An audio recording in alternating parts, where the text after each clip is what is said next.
first technical session of the 13th International Research Conference of General Sir John Kotalawala Defence University.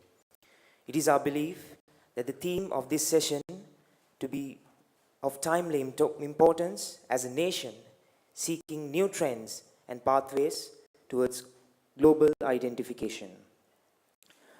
Ladies and gentlemen, let me now humbly invite Brigadier R.G.U. Rajapaksha, the Dean, Faculty of Graduate Studies, to introduce the chair of this session.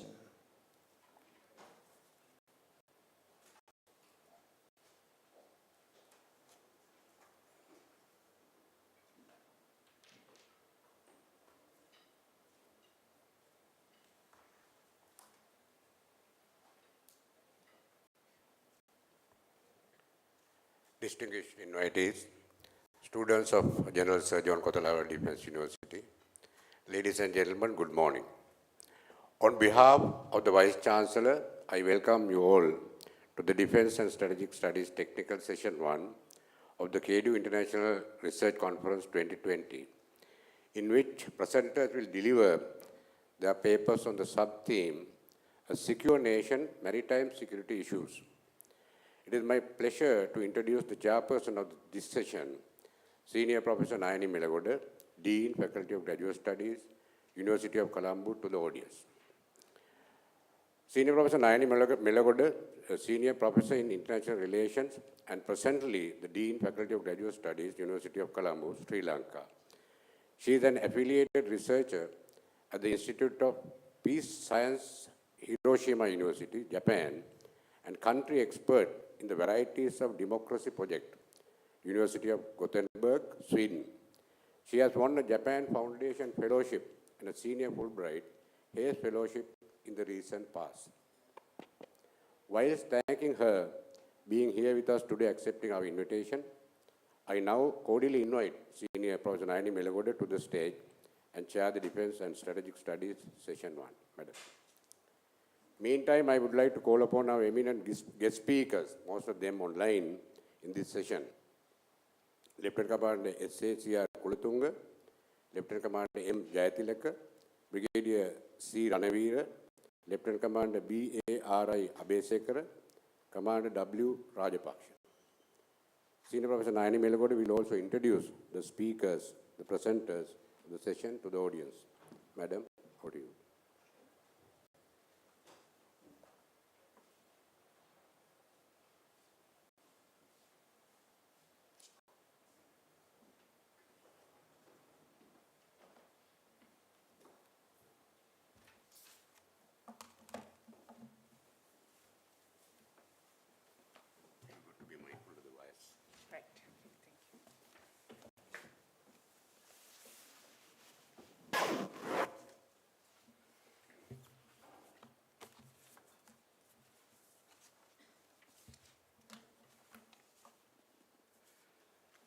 Good morning, all of you. It's very nice to see such a big audience. Thank you for inviting me, I think, for the successive time to chair KDU Research Symposium. I thank the organizers for inviting me to chair this session. Very important session, A Secure Nation, Maritime Security Issues. Sri Lanka's strategic location, which you have learned from your year 1 of academic studies here at KDU, and which we place great importance in our international relations curriculum, undergraduate or postgraduate curriculums both, about Sri Lanka's very important location in the Indian Ocean. It is because of our location, all powers in the world consider Sri Lanka an important partner in their relations. Especially in the superpower rivalry in the 21st century, it has made Sri Lanka to revisit its non-aligned status, non-aligned foreign policy, and be friends with all. The strategic importance, being in the sea line of communication, and also in the Indian Ocean, which has not really seen any huge wars in our modern history. Apart from the strategic importance, considering human security, of course, Indian Ocean is very important because of its resources. The fish stock, the natural resources are very important to the world. So therefore, the Indian Ocean is also very important ocean. And also, considering maritime security issues, I think Sri Lanka has a role to play in the United Nations, revisiting UNCLOS, United Nations Sea of the Law. There are so many gray areas that needs to be addressed, clarified when amendments come into place.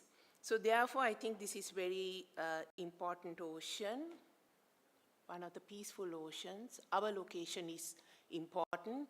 We will be celebrating 70 years of Rice Rubber Pact with China. We are close friends with all the countries, all the superpowers in the world. We have affiliations with the world. We have an unaligned foreign policy. So this is very timely, and therefore, I look forward to chairing this session and learning something new from these presenters. So may I introduce the first presenter,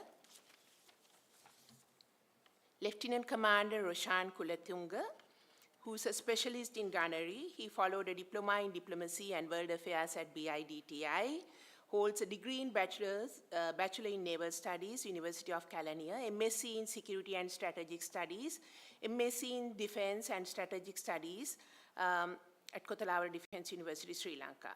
He has presented and published research papers, articles in local and international forums. Today, he will present on the significance and cooperative maritime diplomacy to curb transnational maritime crimes in Sri Lanka. Over to you, Lieutenant Commander Kulatunga.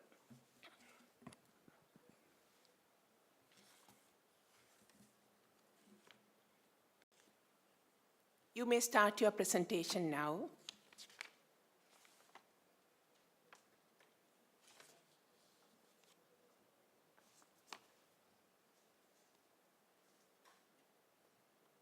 Unmute and yes.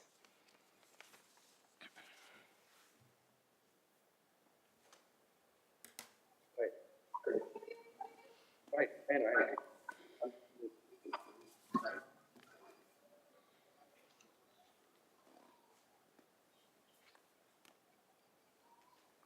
Roshan, you can start your presentation. We can hear you.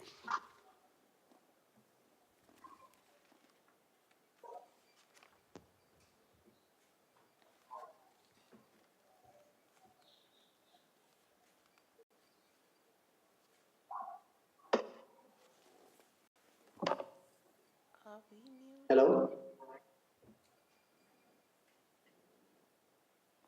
Okay. Do we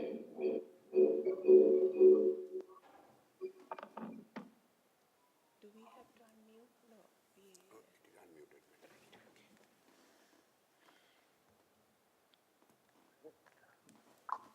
Sir, we have started the presentation. You can carry on with the presentation. Okay, I will.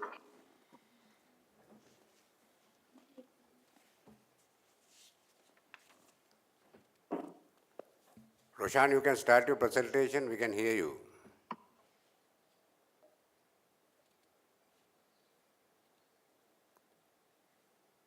Check your mic, whether it is muted. It is muted. No?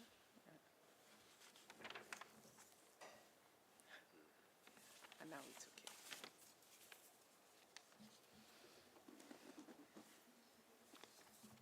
Can you see my screen, please? We can see your slides. You go ahead. Can you see my screen, please? Yes, we can. Please go ahead. I'm sharing the screen. Can you see me, please? We can see your screen. Please go ahead. Yes, sir, we can see. Honorable Chair, respective audience, good morning to all of you. Now I am sharing my presentation with online. I have the significance of cooperative marine technology to the conservation maritime trust in Sri Lanka. Ladies and gentlemen, I quote Henry A. Kissinger. Diplomacy is the art of reaching the problem. I unquote. This area of study mainly focuses on the management of international relations to the maritime domain and cooperative maritime diplomacy is a subconcept of maritime diplomacy, and it is used maritime assets and resources to manage international relations with cooperation. For us, cooperative maritime diplomacy could be further elaborated as an attempt to support soft power solutions, use of hard power assets. Cooperative maritime diplomacy encompasses spectrum of activities such as port research,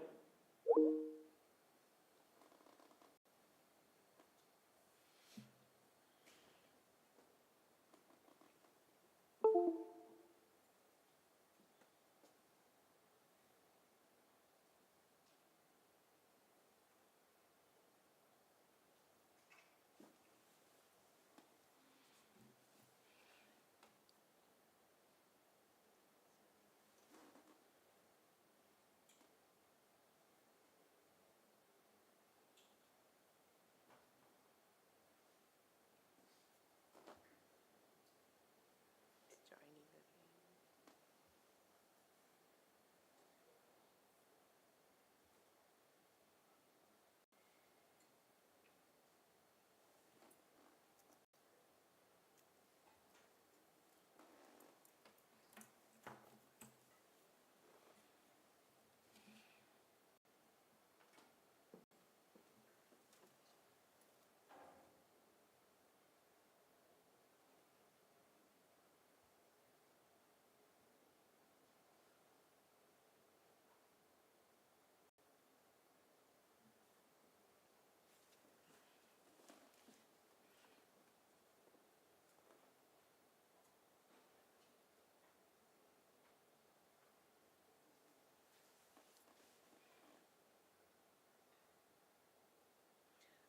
Shall I invite the next speaker and get him back at the end? We'll check whether there is problem with our connection from even from the other speaker. Right. Yes. Indika, can you get the next speaker if there is a problem with this speaker?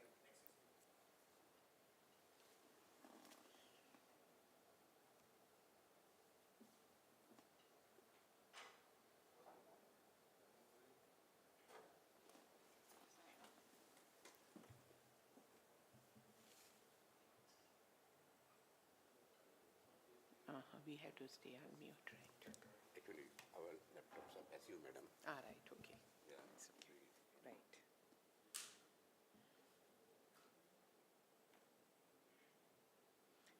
Is he from Trincomalee presenting this? So maybe if we switch off the video, sometimes it works. Because video takes a lot of bandwidth.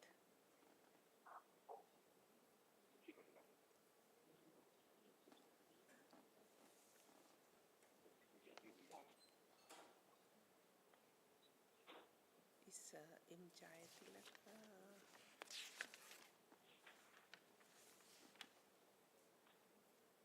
He's also Maritime Academy.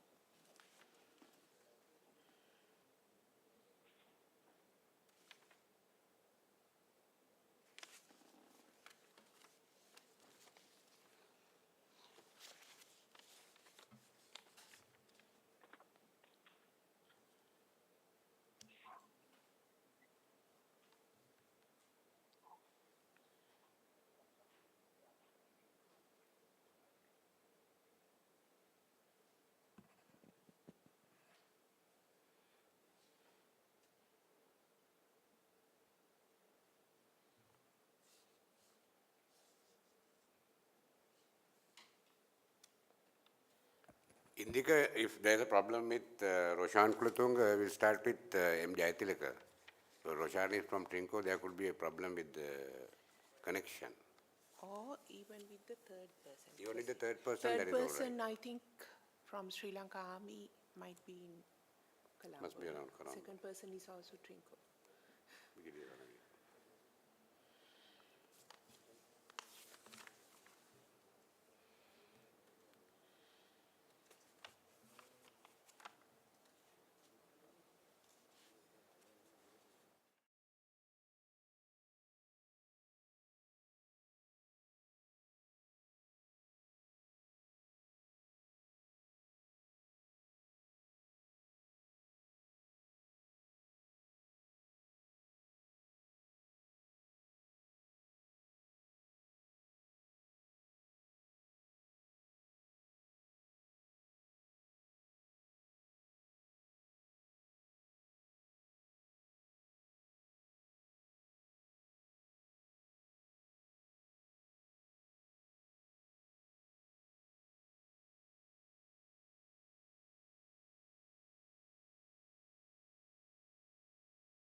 Third speaker.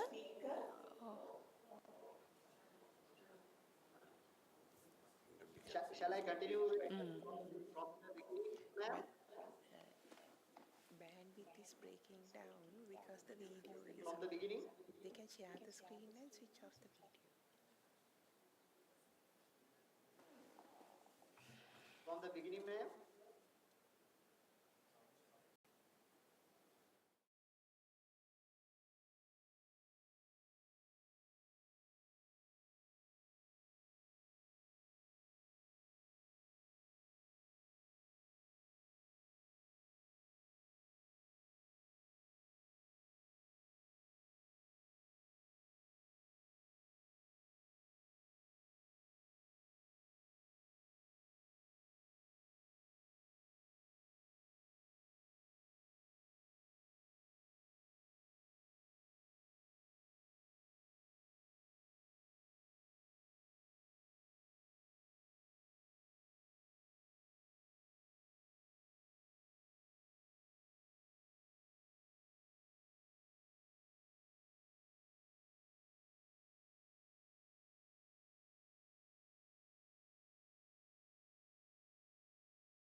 we know in some areas, the Wi-Fi connection and the technical connections are not that powerful.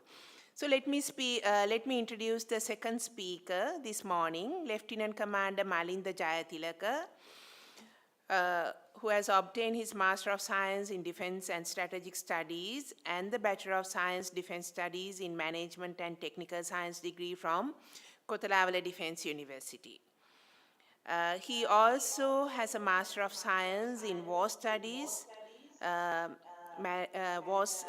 Science in Maritime from National Defense University in Islamabad.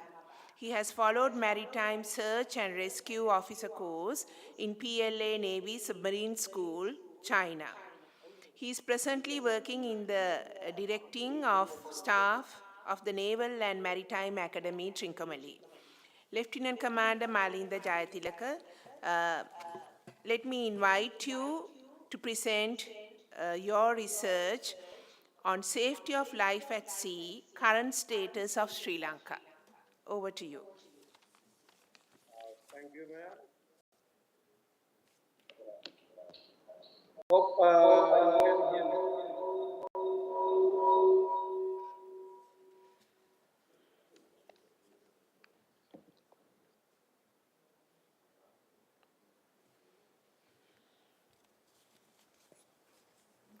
Malinda, go ahead.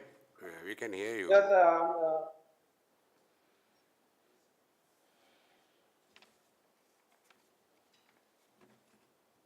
hope you can see my slides.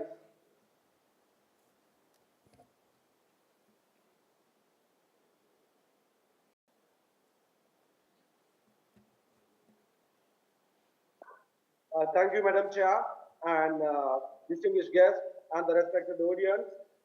My topic in this morning will be safety of life at sea, the current status of Sri Lanka. Shipping today is one of the cleanest and safest forms of transport. Every day, the global fleet carries billions of tons of cargo across millions of miles in the ocean. This keeps the global economic engine running, as more than 4/5 of world merchandise trade by volume is carried by sea. Thus, maintaining of security and safety of the personnel and property at sea is a prime concern of littoral states as well as major maritime users. Therefore, I focus my study on the current status of maritime safety around the Sri Lankan coast. This study is based on a literature review and survey research. The research was carried out considering the Sri Lankan search and rescue region. As part of implementing the methodology for the study, a survey was launched to identify maritime accident types and assess existing regulations, risk management rules, and standards compliance in Sri Lanka. Ladies and gentlemen, I'll be taking you through the sequence as flashed on the screen.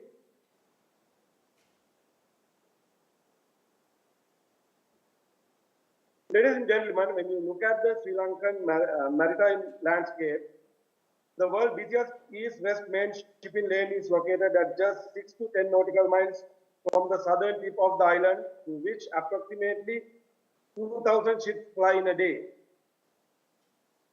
Also, the deep draft hub port at Colombo attracts a substantial merchant traffic into the region. The island also hosts a fishing fleet of more than 5,000 ocean-going multi-day trawlers and nearly 32,700 minor vessels operating in coastal waters. Ladies and gentlemen, with the booming tourism industry, recreational vessels and growing seaborne activities in Sri Lankan waters complicate the situations further.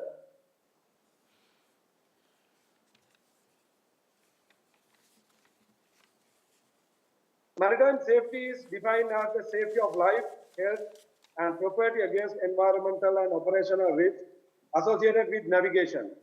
It includes 4 components, namely technological and operational ship safety, safety of navigation, safety of person in distress, and prevention of pollution of environments from ships as shown on the screen. Ladies and gentlemen, It has always been recognized that the best way of improving safety at sea is by developing international regulations that are followed by all shipping nations. The International Maritime Organization adopted the International Convention for the Safety of Life at Sea to deal with maritime safety.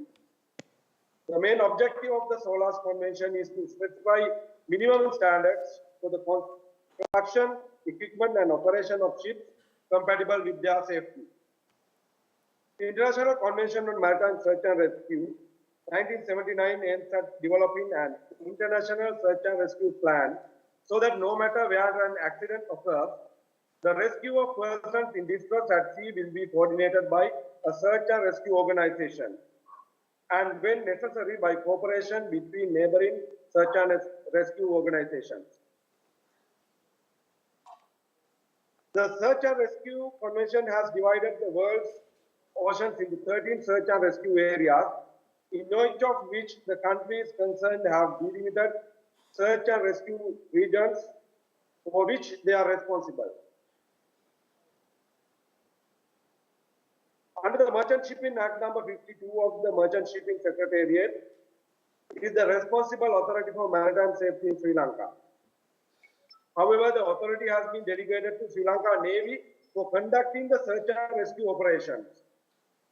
Ladies and gentlemen, incidents reported to the Maritime Rescue Coordination Center, Colombo, for the period of 2017 to 2019 revealed the annual average of vessels involved in distress incidents in Sri Lanka's surrounding sea area was 268.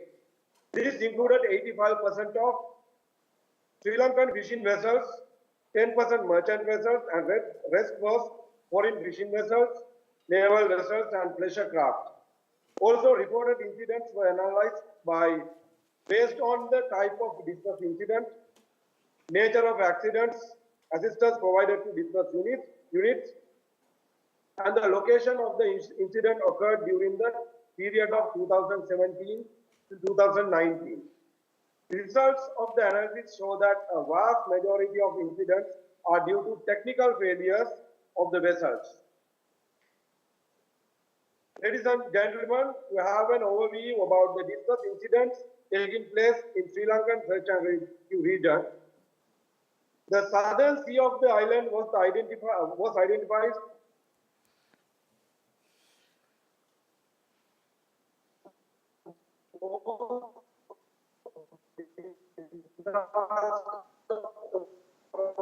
area in the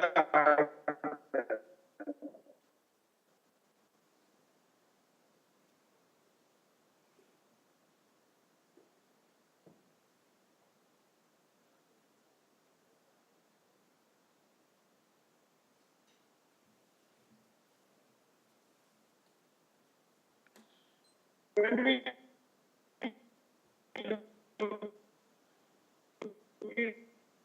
status of maritime safety in Sri Lanka search and rescue organization like maritime safety in Sri Lanka, unlike many countries in the region. The Maritime Safety Organization in Sri Lanka is a separated type of organization. The shipping administration comes under the Ministry of Ports and Shipping, while the National Search and Rescue responsibility lies with Sri Lanka Navy, Sri Lanka Coast Guard, under the Ministry of Defence. The Department of Fisheries and Aquatic Resources is responsible for the safety of Sri Lankan fishing vessels that comes under the Ministry of Fisheries and Aquatic Resources. So the greater cooperation between ministries is required to implement maritime safety policy. Ladies and gentlemen, a typical example is Japan. Japan's Maritime Safety Bureau and the Japan Coast Guard are under the Ministry of Land, Infrastructure, Transport, function of development and enforcement belong in the same ministry. Ladies and gentlemen, ship inspection is the backbone of maritime safety program and is instructive for all safety, security, and environmental protection activities. To estimate the seaworthiness of vessels, relevant authorized national organizations conduct inspections on the ship. In Sri Lanka, the Merchant Shipping Secretariat and the Department of Fisheries and Aquatic Regional officers conduct the ship inspection on domestic shipping and fishing vessels.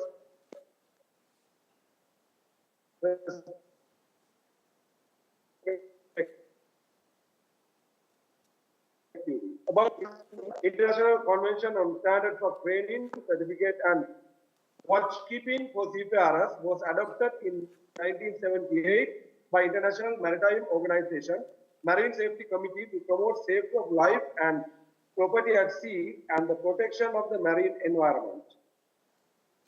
In accordance with the requirements, Sri Lanka provides training for seafarers. Also, since the majority of the accidents are attributed to fishing boats, it is an essential requirement to make the fishers and boat owners aware of the ways and means and instructions to be followed in distress at sea. The Department of Fisheries and Aquatic Resources conduct such training and awareness programs. Search and rescue organizations play a critical role in the stage of response in the disaster management. The Sri Lanka Navy, Sri Lanka Coast Guard and Sri Lanka Air Force carry out search and rescue operations in search and rescue region of Sri Lanka as per the procedure flashed on the screen. However, unavailability of aircraft on board ships is a major problem in carrying out search and rescue operations in the deep sea. The safety of life and property at sea is considered vital in countries' obligation as a signatory to the UNCLOS and in pursuance of Sri Lanka's maritime interests. Ladies and gentlemen, the study revealed that a considerable number of maritime accidents and distress incidents are taking place in the Sri Lankan search and rescue region, which includes both loss of life and property at sea. Around 80% of incidents are attributed to fishing vessels and merchant vessels, represent the majority of the rest. The conclusions drawn from the study and recommendations are summarized as follows.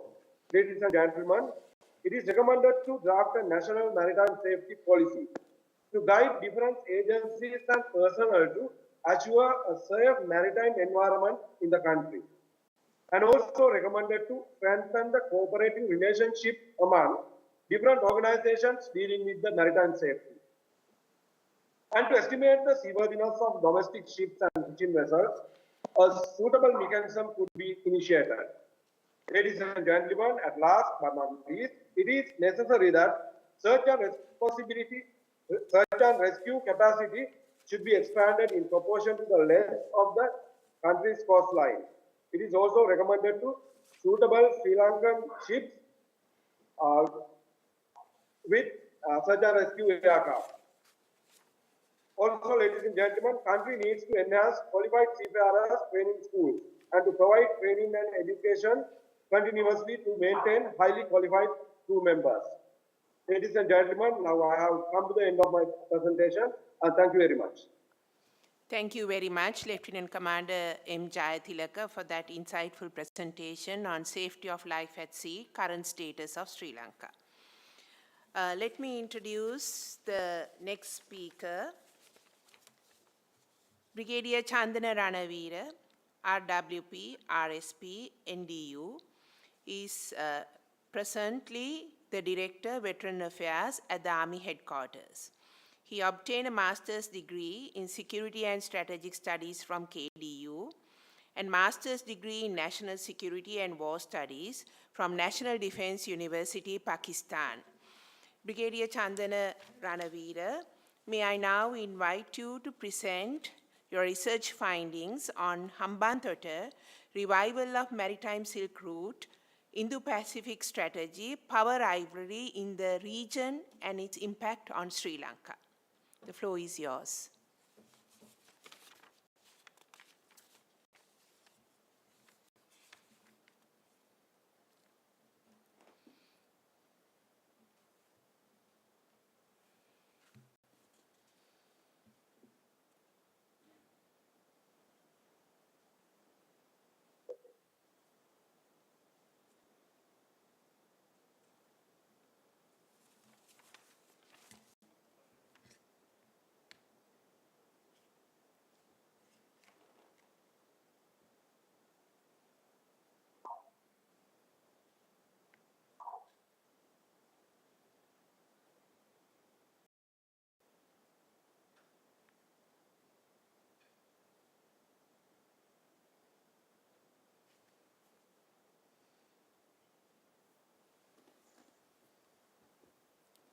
Chandana, we cannot hear you. Please check your mic whether it is muted.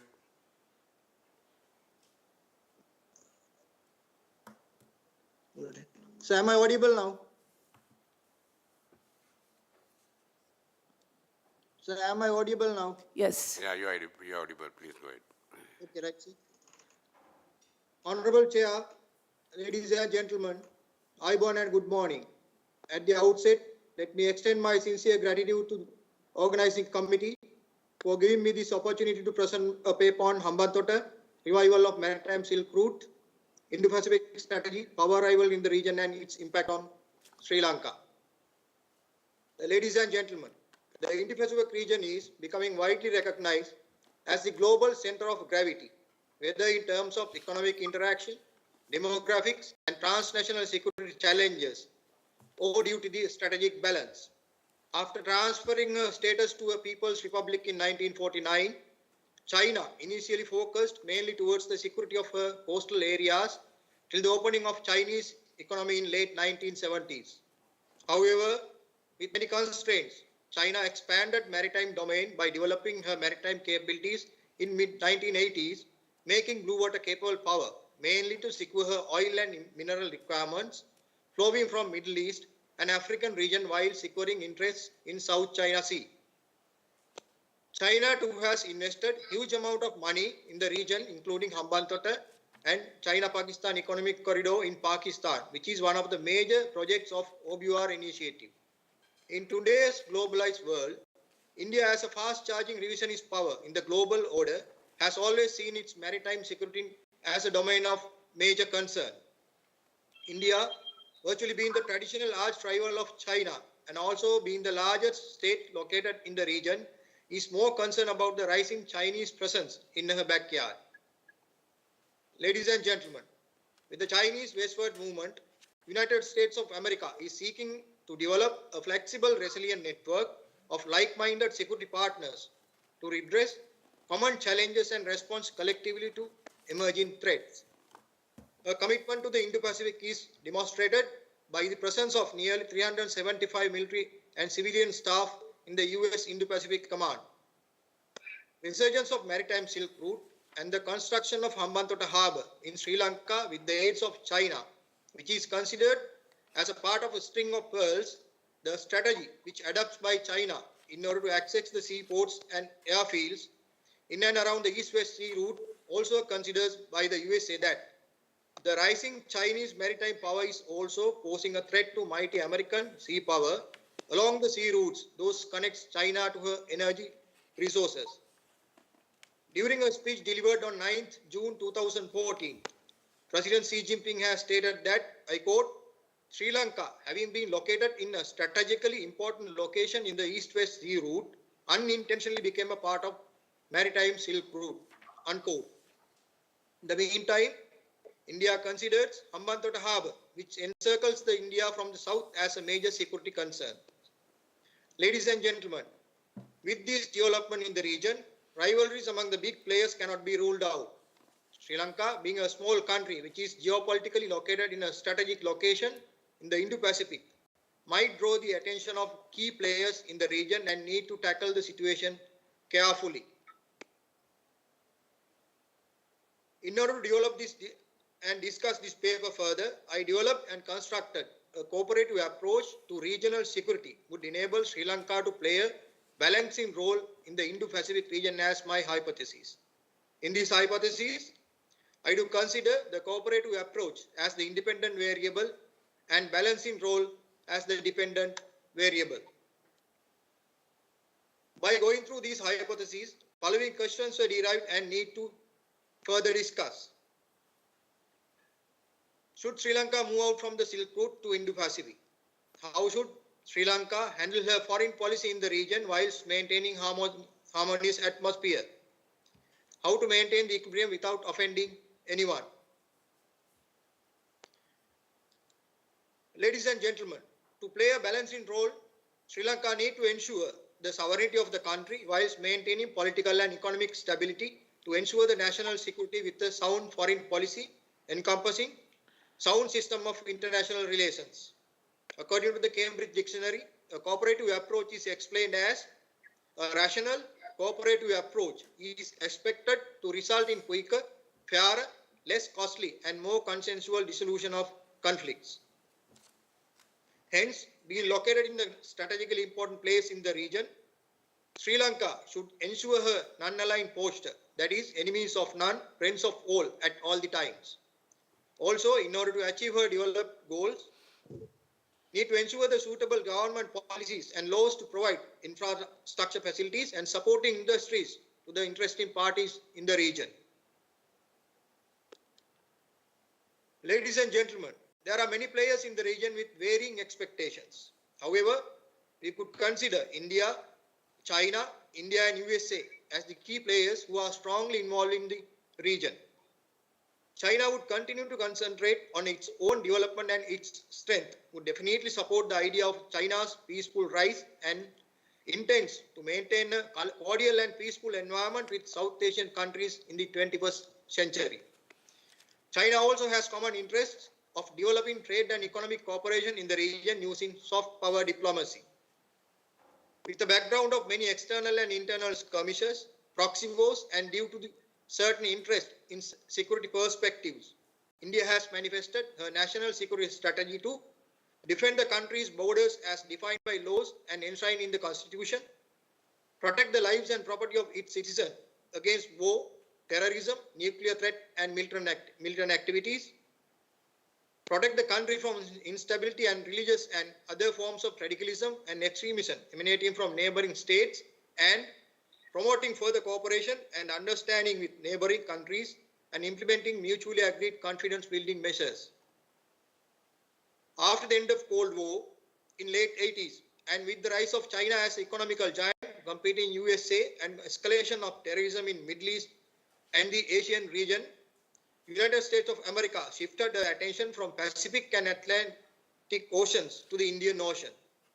The presence of US Navy in the region is to ensure the freedom of navigation for crude exports, conducting military operations in the Persian Gulf during wars, monitoring and deterring Iranian threat, and undertaking maritime security operations in the region. Ladies and gentlemen, when studying about the geopolitical environment of the key players, China is planning to attain the global power status through soft power diplomacy, free trade agreements, and access to global power resources while maintaining multipolarity. Virtually being the largest country in the Indian Ocean region, India too maintains the hegemony and wants to be the regional power. Sri Lanka is also falls within the Indian sphere of influence and within the Indian geopolitics. When it comes to the United States of America, being the superpower of the world, considers Indian Ocean region as the center stage for global challenges and more concerned about the rise of China. Also, actively involved in countering extremism and terrorism in the region. Achieving hegemony is the goal of those powerful countries. However, according to the realist person, it is difficult and impossible for any nation to achieve hegemony over the entire world. It is hard to project and costly exercise.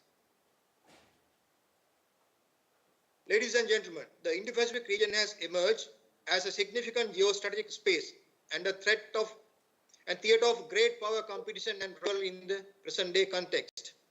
The security environment in the Indo-Pacific region is complicated by maritime boundary disputes in South China Sea, disagreement over territorial waters in the Bay of Bengal, great power competition in addition to the emergence of non-traditional security challenges such as piracy, drug and human trafficking, terrorism and climate change.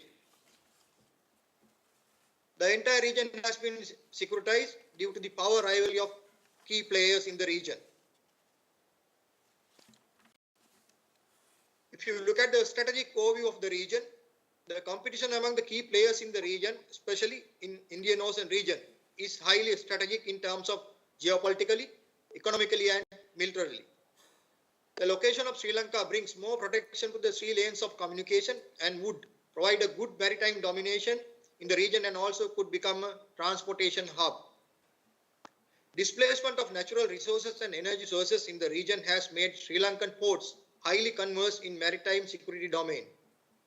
Due to the string of pearls strategy and one road, one belt initiative, which secure the Chinese geopolitical and economical concerns in the region, has alarmed Indian security concerns and security of 3 lanes of communications. Coming up of Hambantota Harbour, which is located in a strategically important place in the region, can be visualized in different angles. USA and India consider it is not purely an economic effort, but has more strategic agenda than economic. Ladies and gentlemen, if you analyze about the common benefits those countries do expect by involving Sri Lanka's affairs are mainly to strengthen economic affairs, enhance technical and scientific cooperation, increase security cooperation, and to strengthen maritime activities. The sea lanes of communication in the Indo-Pacific are considered among the most strategically important among the world. The Indo-Pacific is also crucial for energy security. This will lead to instability in the power balance, mainly involving China, India, and USA in the region, if not carefully handled. The key players should pursue more proactive foreign policies to prevent regional conflicts. Controlling of the region by one player may tend to conflicts. Hence, controlling to be done by multinational organization involving all the key players, maintaining the harmony. Sri Lanka should adopt the non-aligned posture, enemies of none, friends of all, policy with cooperative approach in order to achieve desired goals. Sri Lanka should play the pivotal role in maintaining equilibrium in the region. In the development, remedial actions to create a successful synergy between Sri Lanka and India through following political and economic correlations. Enter into mutual arrangements of understanding and cohesion to strategically align maritime policies. Develop regional summits to create hybrid defense strategy. Exchange forces-based assets and knowledge. Develop economic and defense planning to meet forecasted future defense stances. Through a successful development of strategically and politically sound mechanism, Sri Lanka could buffer the potential negative impacts on security and isolation in the region. With the China's regional focus as a part of OBOR initiative and also being a strategic partner of MSR, Sri Lanka has all the avenues to be the Asian hub in the Indo-Pacific. Ladies and gentlemen, coming on to the concluding remarks, the interests of international community on the country has been inclining due to the geostrategic location and geoeconomics. Sri Lanka, being a developing country with an aspiration of becoming the maritime and economical hub in the region, need to identify the realities in the region. It is true that China has become the #1 investor plus donor of the country. As I mentioned earlier, we have unintentionally become a part of maritime Silk Route, and we should consider this as an opportunity, not as a threat. In the meantime, Sri Lanka needs to deploy finer intricacies of diplomacy extensively with all the key players in the region without offending anyone. Ladies and gentlemen, I thank you very much for your patience hearing. Thank you. Thank you, Brigadier Chandana Ranavira. We could see your slides very clearly. Thank you very much. And let me now introduce the next speaker, Lieutenant Commander Barry Abesekara. He is presently serving on board Sri Lanka Coast Guard ship Suraksha. He obtained his basic degree, BSc in Naval Science from Goa University, India. He holds 2 master's degrees, Masters in Defense and Strategic Studies from General Sir John Kotalawala Defense University, Sri Lanka, and Masters in Naval Weapons Science Engineering from Wuhan University, China. He will be presenting on the theme, Prospects of Improving Civil-Military Integration to Address Maritime Drug Trafficking in Sri Lanka. Lieutenant Commander Barry Abesekara, over to you. Thank you, madam.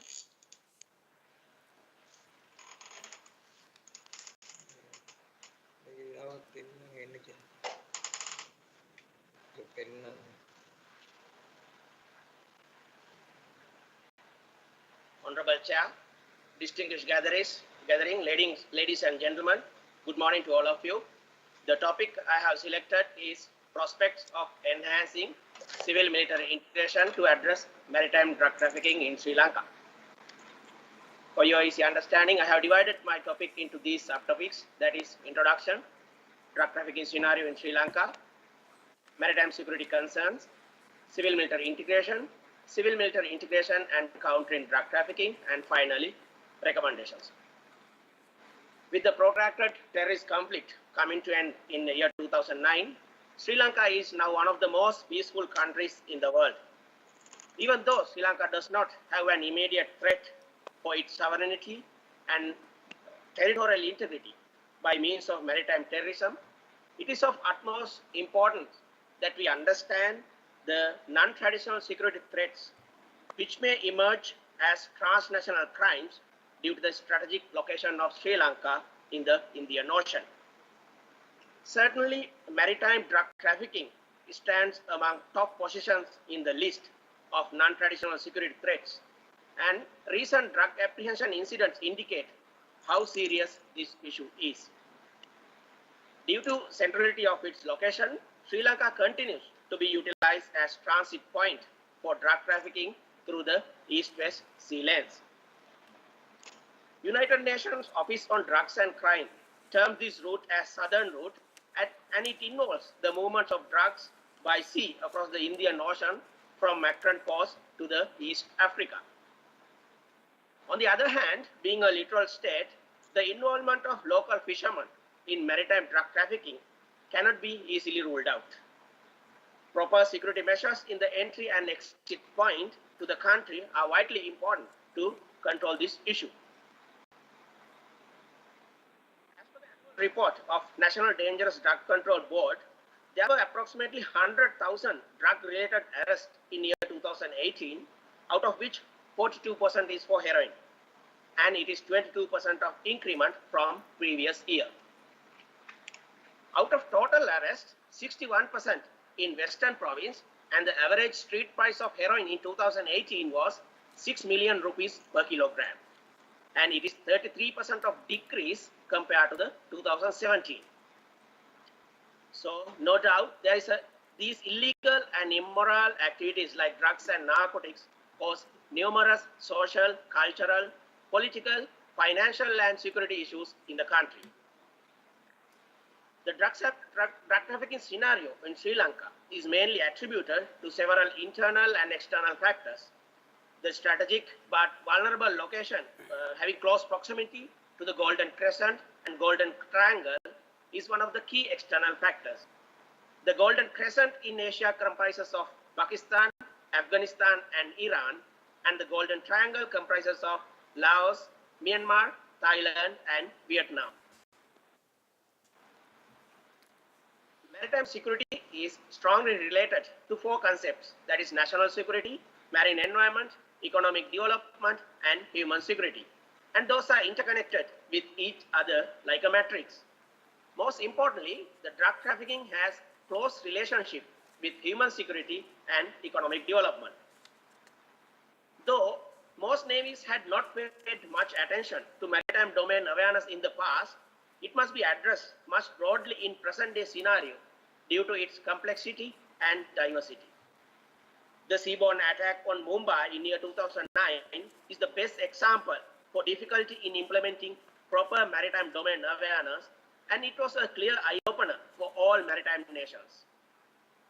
The government of India has taken a number of steps just after this incident. Accordingly, Indian Navy and Coast Guard have conducted many regular exercises with the participation of other state agencies and could be able to enhance the interagency coordination between nearly 15 national and state agencies. Barry, please use your slides. We only see your first slide. Use your other slides. We have 40 slides, I think. If you can put slideshow.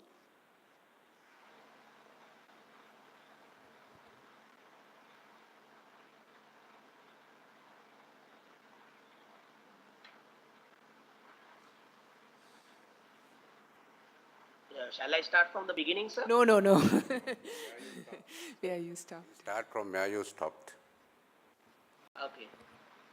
So, ladies and gentlemen, there are a number of tasks and responsibilities that the military has to carry out, which are not exactly in the conventional nature of military. Those situations put more emphasis on civil-military cooperation. However, there is a considerable difference between the terms civil-military relations and civil-military cooperations. The concept of civil-military relations is much more extensive and comprehensive, whereas civil-military cooperation is regulated by certain specific agreements. In order to understand the present-day relationship between civil and military in countering drugs, primary data was collected by interviewing experts in the maritime security sector as well as in the fields of drugs and narcotics, representing both civil and military in Sri Lanka. The level of cooperation and integration efforts have been amply highlighted by the interviewees, and it is important to note that 90% of interviewees were of the opinion that the level of integration is not at a satisfactory level. Also, it was highlighted that the interagency coordination was very effective during conflict period and gradually reduced thereafter. Because of lapse of central coordination, very limited number of operations are being carried out jointly. Some of the actors responsible in countering maritime drug trafficking are mentioned here. Armed Forces, Coast Guard, Police, Customs, Legal, Drug Control Board, Presidential Task Force, Health Department, UNODC, NGOs, shipping, fisheries, sport, school teachers, even religious leaders, likewise.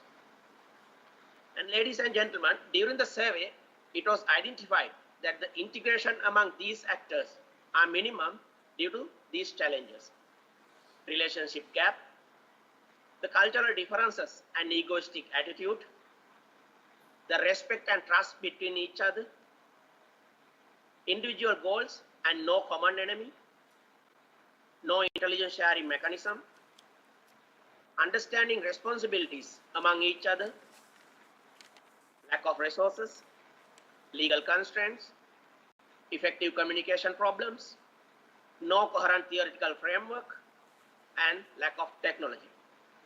So before moving into the recommendations, I would like to draw your attention to two other models that are practicing civil-military integration techniques. That is, NATO's Allied Joint Doctrine for Civil-Military Cooperation and the COSWAT system of Philippines. As military facilitators, the North Atlantic Treaty Organization has identified a comprehensive approach for the civil-military cooperation and produced it as a doctrine.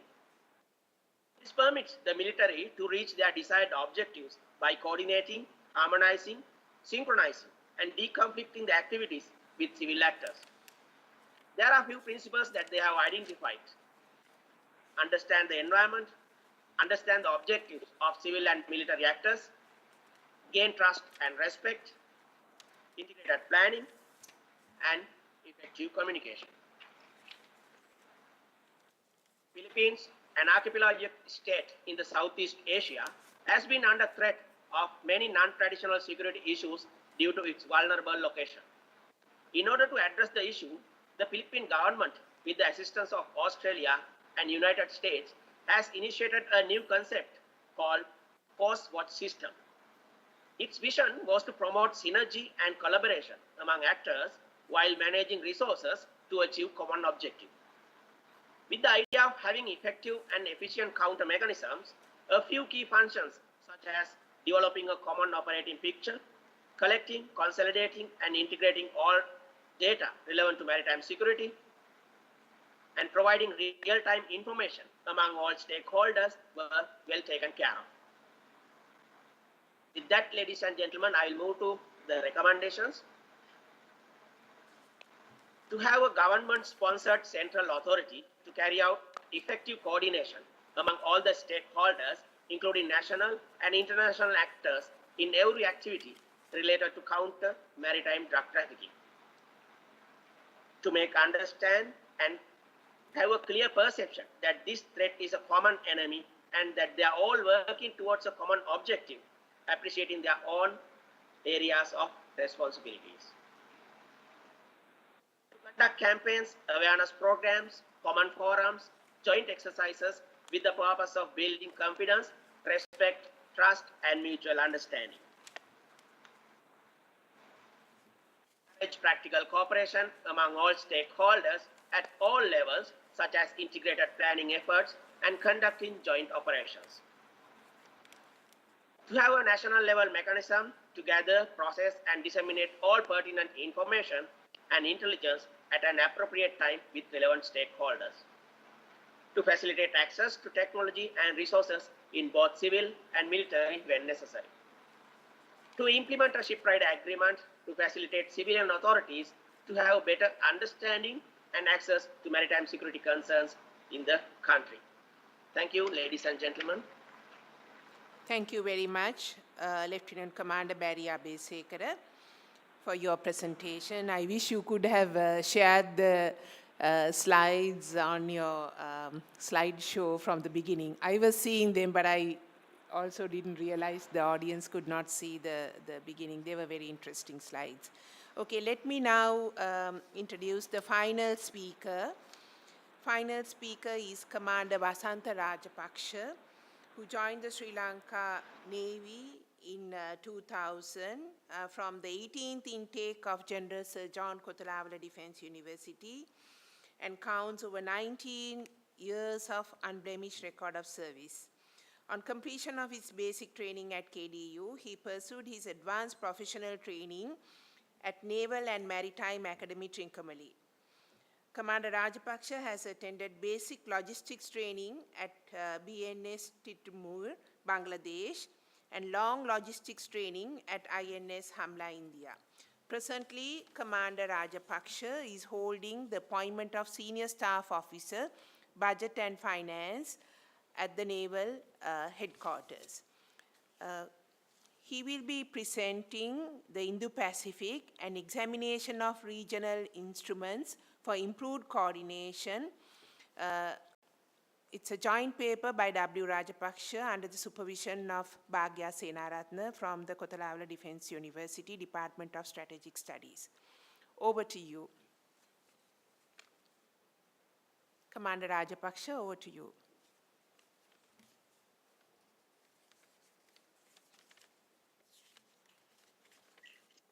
Good morning to you, ma'am. Am I audible?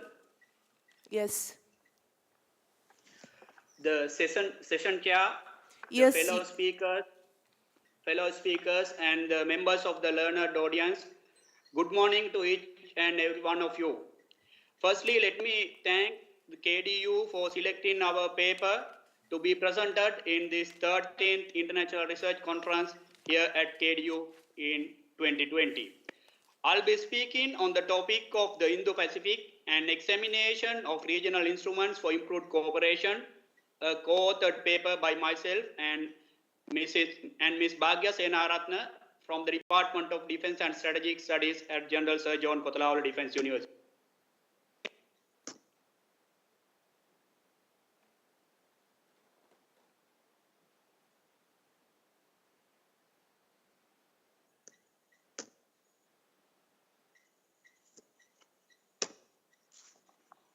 The Indo-Pacific presents a new geopolitical landscape expanding from the east coast of Africa across the Indian Ocean to the western and central Pacific Oceans. Moreover, the Indo-Pacific is also viewed as a new multipolar region owing to its demographic attributes. The presence of 38 countries sharing 65% of the world population, accounting for 62% of the world gross domestic product and 46% of the world merchandise goods passing through the region are encouraging attributes of an emerging multipolar region.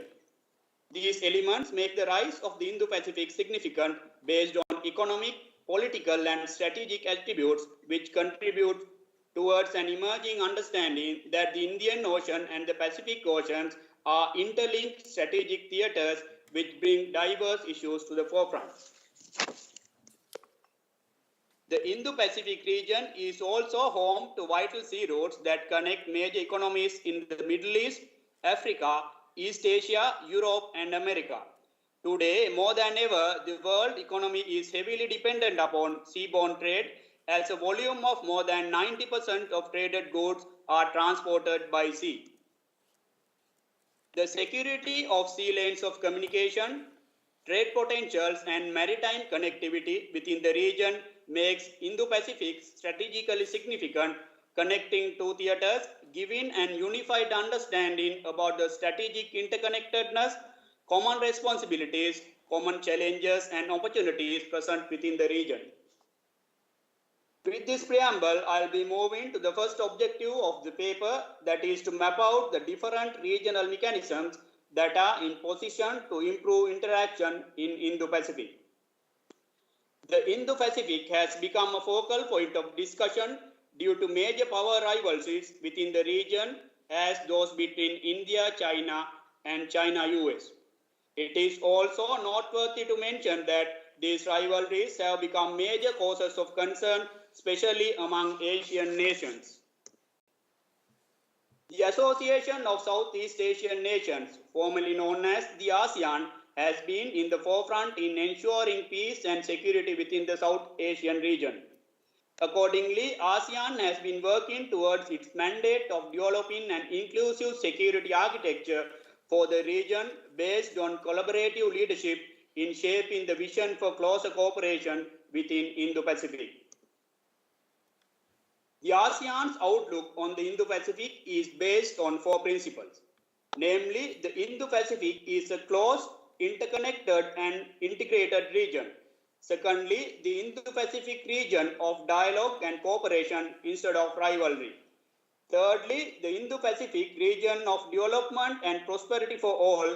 And lastly, the importance of maritime domain and perspective in the evolving regional architecture. This highlights the importance ASEAN places on cooperation, sharing of resources, and a common security architecture based on the ASEAN values. Interpretations given by various countries on the Indo-Pacific has given rise to the coinage of numerous international instruments. This has led to a better understanding of the concepts and given insight to its diversity. This takes me toward the second international instrument in the region, the Free and Open Indo-Pacific, in which both Japan and US emphasize the importance of the rules in the region. The third international instrument that is in place at present is the Quadrilateral Security Dialogue, better known as the Quad. The Quad is a grouping between Australia, India, Japan, and United States of America to cooperate and collaborate in the Indo-Pacific region. The Quad got their momentum through several unilateral dialogues and frequent meetings between member states.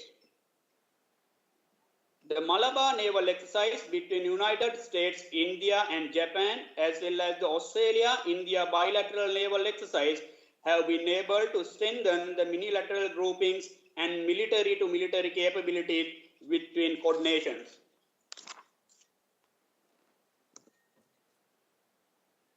The emergence of larger power blocks was witnessed in the history through the amount of resource endowment, including size and the scale of the economy. Many scholars believe that the Indo-Pacific is a region that is difficult to define in political sense as it is still developing. On the other hand, it is also viewed as an approach to contain China's strategic outreach into the Indian Ocean. However, USA and Australia view Indo-Pacific as an extension to the former Asia-Pacific, with the inclusion of India as an emerging superpower in the 21st century. Conversely, both India and Japan see Indo-Pacific as a combination of two continents, that is Africa and Asia, with the confluence of Indian and Pacific Oceans. The Indo-Pacific is home to two of the world's most populous countries, that is China and India. Militarily, 7 of the largest standing armies in the world are based in Indo-Pacific. 1/3 of the global shipping passes through one of the most contested ocean spaces in the region, the South China Sea. The Indo-Pacific Strategy Report 2019 highlights Indo-Pacific as a priority for the US, aimed to contain China's presence in the Indian Ocean. However, it is unclear whether China is included as a partner in the Indo-Pacific regional discourse, as there is no documented evidence currently available to prove that. Yet, China has been into the Indo-Pacific both in economic and strategic terms through their Belt and Road initiatives. The unresolved maritime disputes prevailing in both East and South China Sea are viewed as triggering points for clashes among USA and China, as these are disrupted maritime spaces. Thus, the Indo-Pacific is viewed as a possible maritime space for US-China rivalry in the coming decades, as it goes beyond military into economic, ideological, and technical aspects, necessitating increased opportunities for cooperation and competition among established and rising powers within the region. Even though there are several regional instruments in place, the instruments for regional cooperation lack collaboration and approach to collective security. Thus, inclusivity in regional instrument is important to include China in the various groupings such as Quad and Free and Open Indo-Pacific to ensure that they are able to enjoy equal access.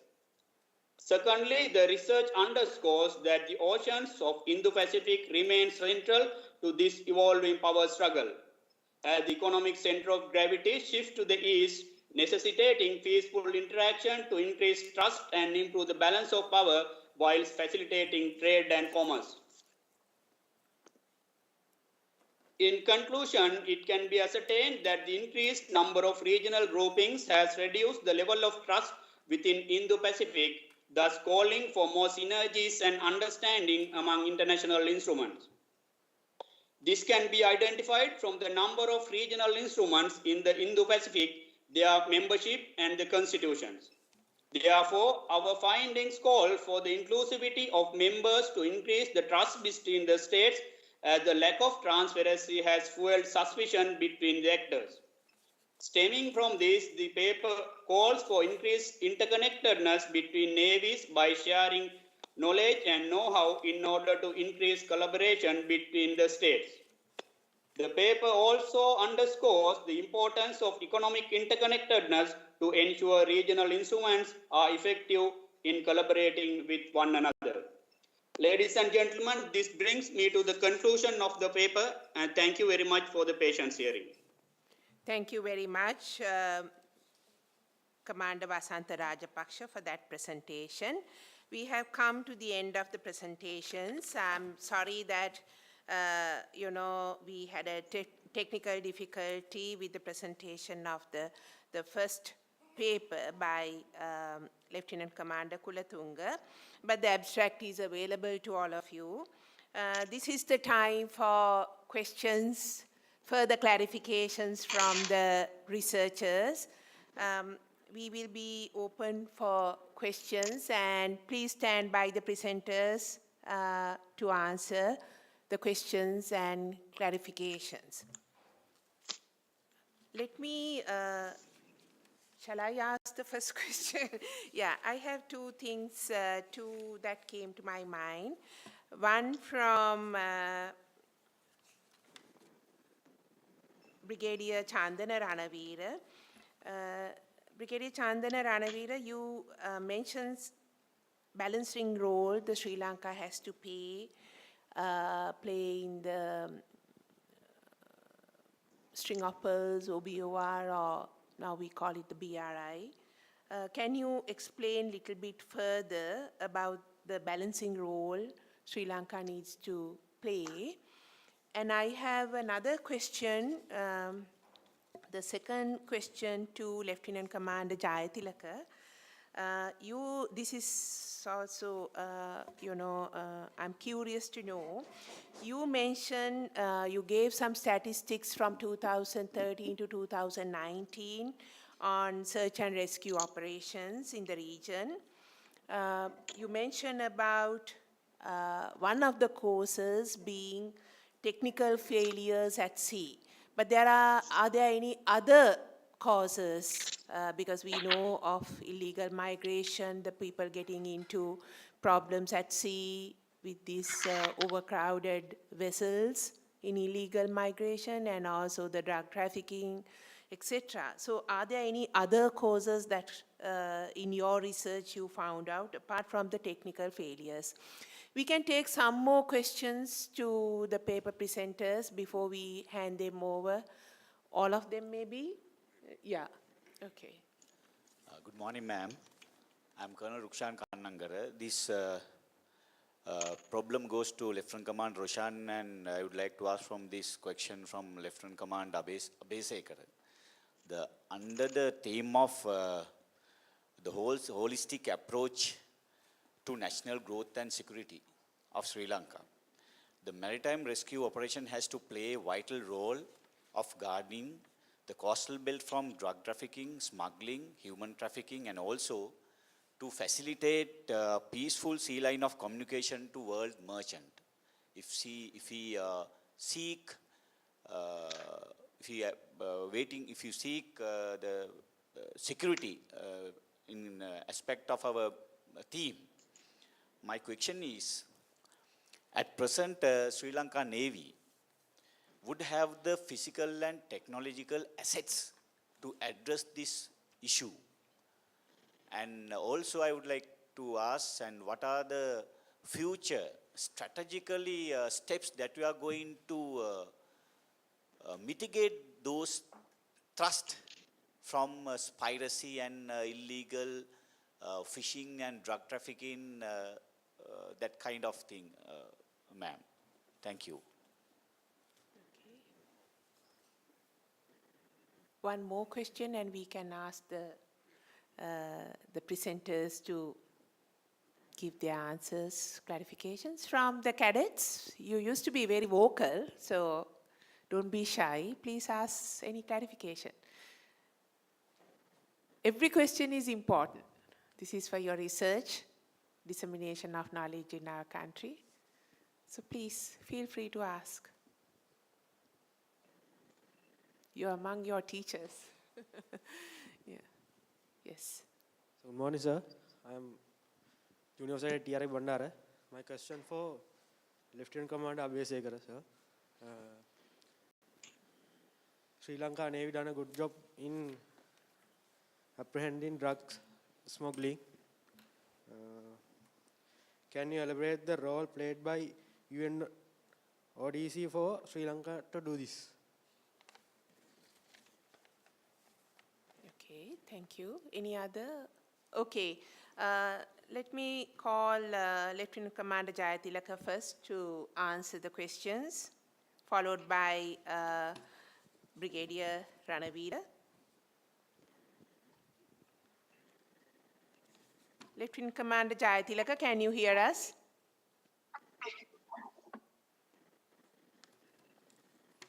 Yes, can you hear me, ma'am? Can you Yes, hear me? yes, yes. Yes, thank you very much, madam, for the question.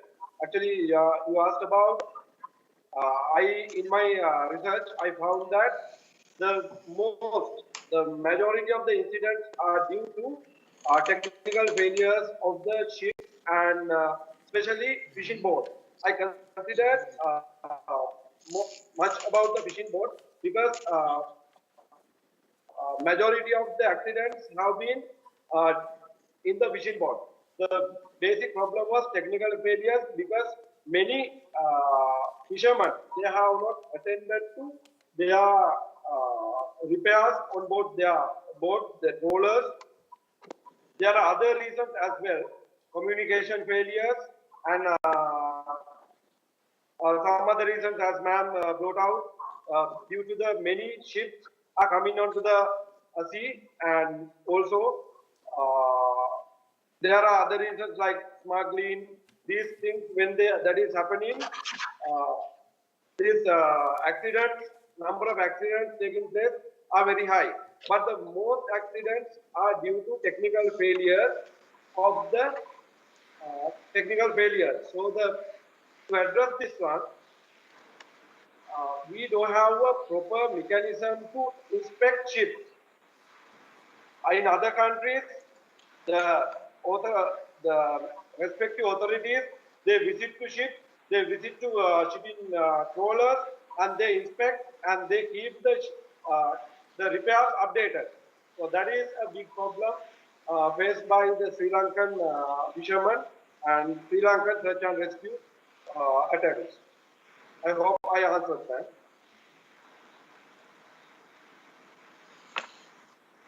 Oh, hello.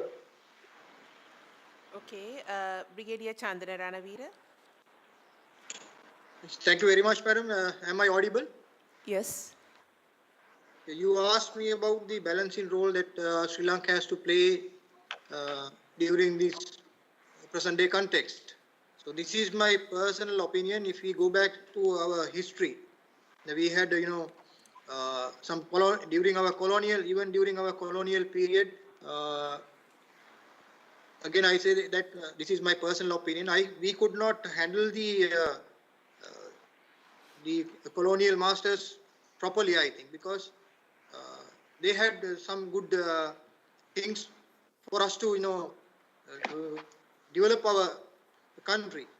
Even during those periods, due to certain slogans carried by certain nationalistic organization, even due to the power rivalry within the local kings, we missed that during that period. The same thing applies to the present day context also. If you look at the geostrategic location of the country, it is very important, and this Indo-Pacific with this Indo-Pacific strategy, the value of the country has gone far high, and all the key players in the world, the leading states are eyeing on to our country. So this is a very good opportunity without tilting to one side. If we are able to handle this without using all the tools of diplomacy, if we could handle this properly, we can achieve our development goals.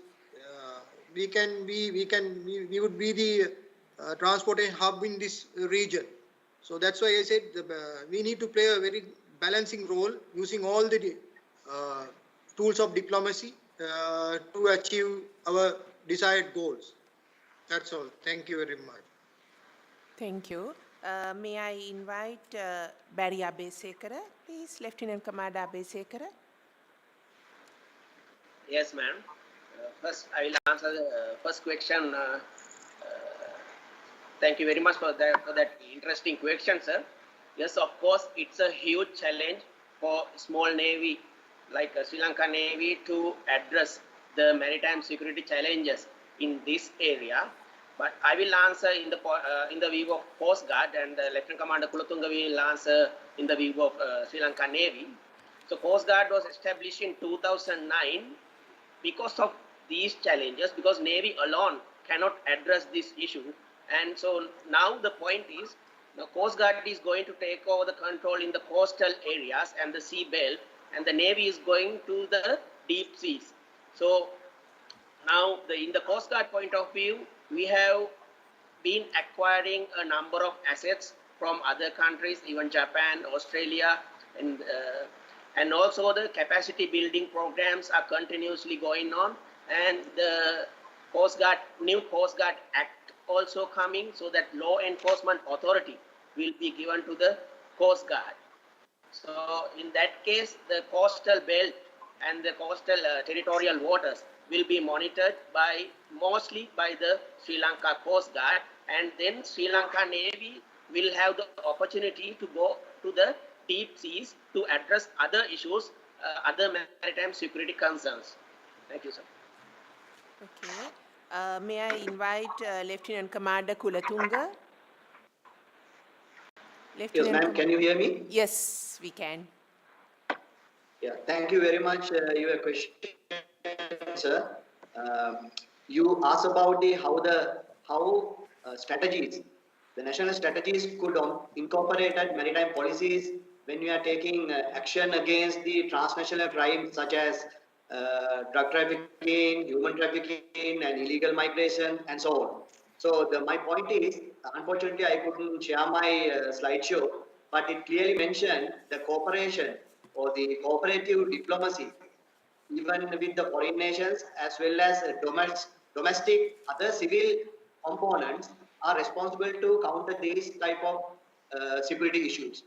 So in that case, it is not only Navy and Coast Guard, whereas Department of Immigration and Immigration, Coast Conservation Department, Port Authority, Custom, there are many non-military department or authorities who are engaging with the countering of these activities. So it should be a combined effort, as well as these things should come to policy decisions, especially the cooperative maritime diplomacy. It should come to the process or the regulation in foreign policies, as well as the Institute of National Security Studies of Sri Lanka is the place to research and find the findings and give these findings to the policymakers to how we are going to face for these type of aspects.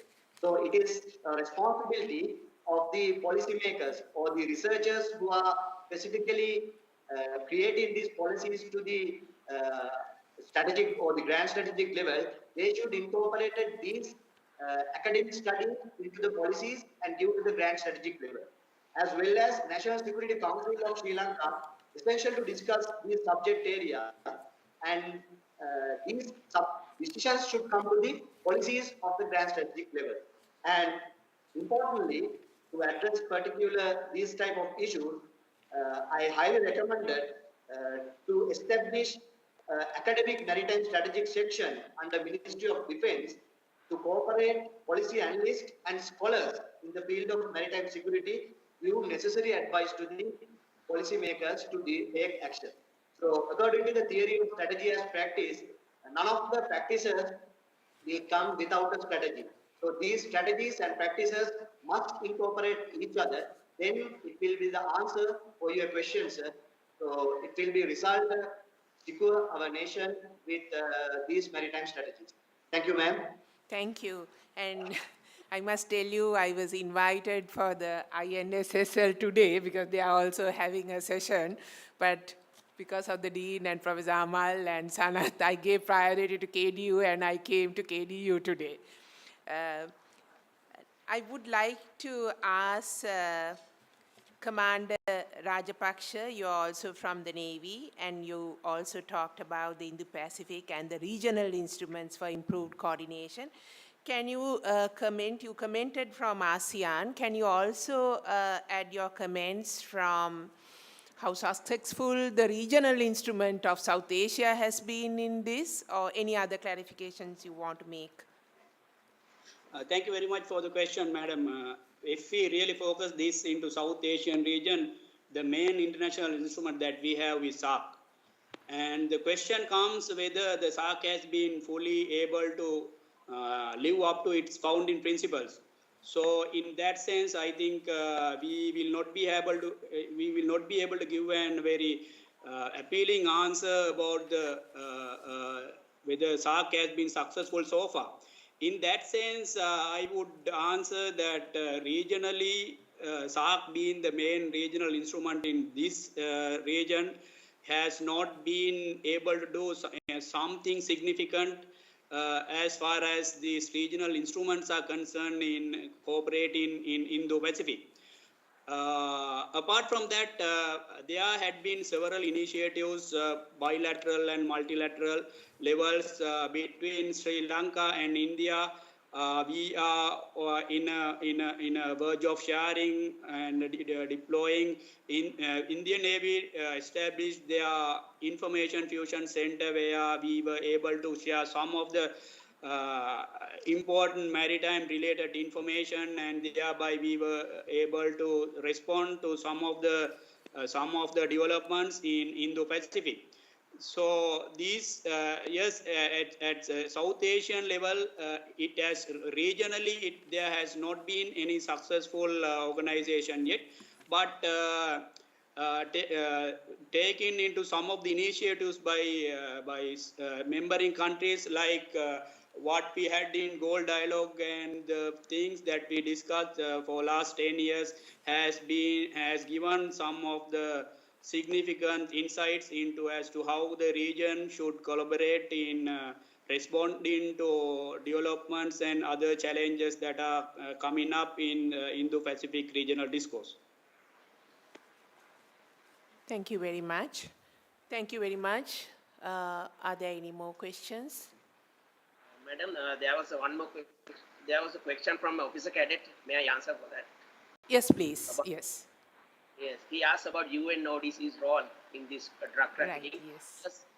Yes, of course, UNODC does a very big role, not only in Sri Lanka, but specifically in the South Asian region as a whole, because they are much worried about this golden triangle and the golden crescent and the drug trafficking route, which is coming out from the Afghanistan. So even at present, there are a number of officers, sailors are being trained at Trincomalee and Maldives about this boarding, vessel boarding, then the drug trafficking issue, sponsored by the UNODC.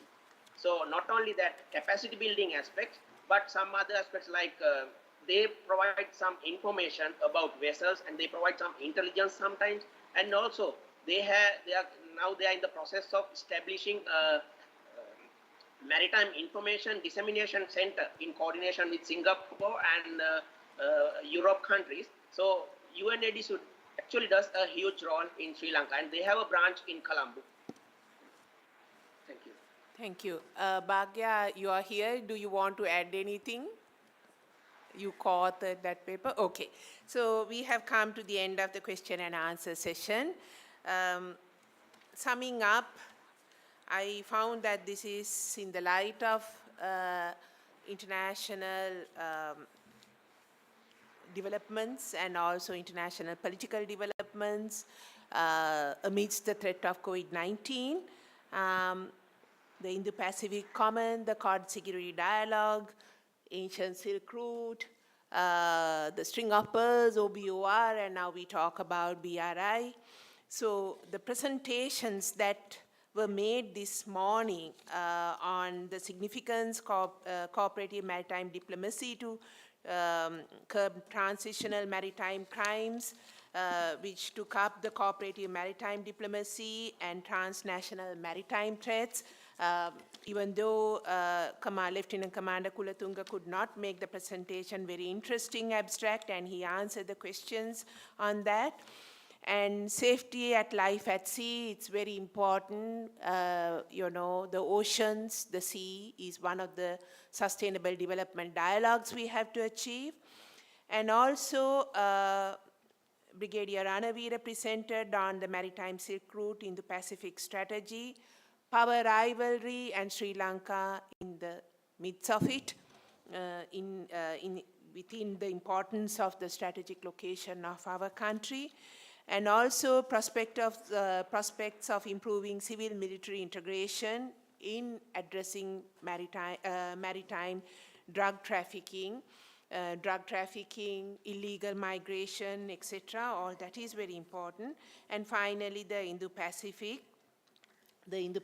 Common and the regional instruments for improved coordination. And Professor Amal will tell you, as an observer who represented Sri Lanka on many occasions to ASEAN, Sri Lanka is an observer state nation in the ASEAN, and you will be very proud that from the Minister of Foreign Affairs, Sri Lanka, it is Professor Amal who has been chosen to represent the country in these talks. So it's a very, to me, who's looking at new knowledge, disseminating new knowledge on maritime security issues in the country, maritime security issues that challenge us as a small power located in the Indian Ocean in a strategic location. This is all these papers, all the presenters, Dean, Faculty of Graduate Studies, vastly contributed to dissemination of new knowledge. I congratulate all of you who presented this morning, and I hope all the cadets who are here, you will embark on your research on these timely themes. And also at the Faculty of Graduate Studies, Colombo, we have many MPhil, PhD proposals that are, that are touching strategic and security studies now. So this is a very timely, very important, developing almost on a daily basis the threats and challenges, opportunities. I would say opportunities also. And we who are in the Indian Ocean located, live here, we have to look after our oceans. We have to ensure, as we have so far, that Indian Ocean remains a peaceful ocean, right? The peace proposal that was put out by Mrs. Bandaranayake at that time, Ocean of Peace, we should ensure that it remains so, even with all these security issues. As a non-aligned country, as I think one of the speakers very rightly pointed out, we will benefit from all our relations. We should work towards to benefit from all our relations with all superpowers in the world. Thank you very much for attending this session. This session is now concluded.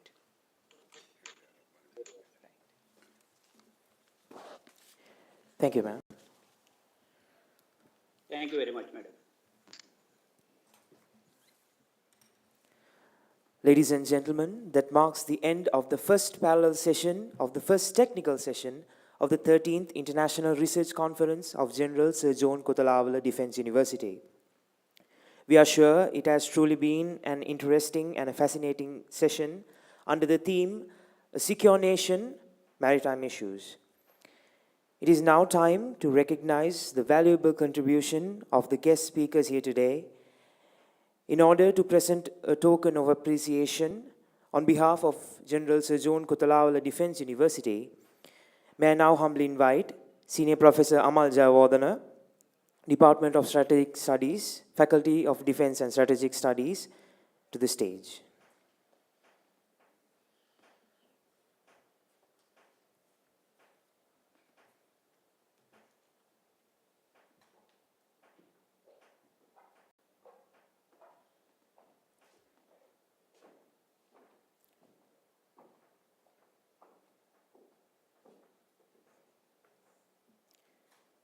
Let me cordially invite the Honorable Chair for today's technical session, Senior Professor Naini Melagoda, to receive the token of appreciation.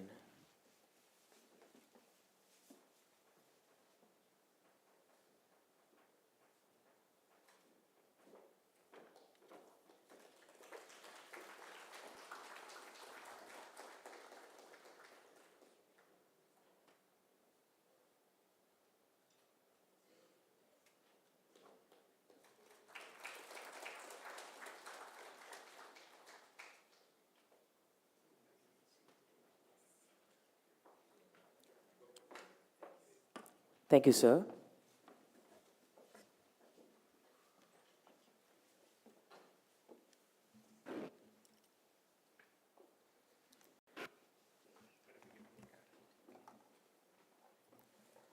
Ladies and gentlemen, that marks the end of the first parallel session of the first technical session of the 13th International Research Conference of General Sir John Kotalawala Defence University. Please join us for the next technical session here at the main auditorium of the Faculty of Graduate Studies. Thank you. Have a pleasant day.